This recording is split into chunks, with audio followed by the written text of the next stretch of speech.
ಚಿಕ್ಕಮ್ಮ. ಏನೇ, ಎಲ್ಲಿಗೆ ಹೋಗಿದ್ದೆ ನೀನು? ಎಲ್ಲೆಲ್ಲಿ ಸುತ್ತಾಡ್ಕೊಂಡು ಬರ್ತಿದ್ಯೆ? ನಾನೊಬ್ಳು ಮನೇಲಿದ್ದೀನಿ ಅಂತ ಗೊತ್ತಿಲ್ವಾ ನಿನ್ಗೆ? ನಾನ್ ನಿಮಗೇನ್ ಮಾಡಿದ್ದೆ ಚಿಕ್ಕಮ್ಮ?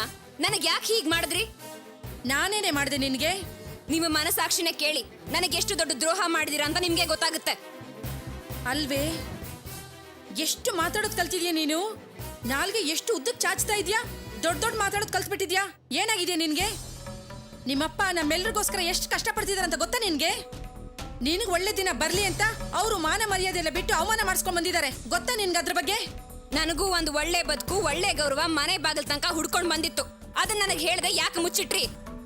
ನನಗೆ ಅರ್ಥ ಆಗೋ ಹಾಗೆ ಬೊಗಳೆ, ಏನೇನೋ ಮಾತಾಡ್ಬೇಡ ನೀನು. ಏಯ್, ನೀನ್ ಬಾಯಿ ಮುಚ್ಚೆ. ನೀನು 2 ಮಕ್ಕಳನ್ನ ಹೆತ್ತಿದ್ಯಾ, ಅವ್ರ ಬಾಳು ಚೆನ್ನಾಗಿರೋದು ಬೇಡವಾ?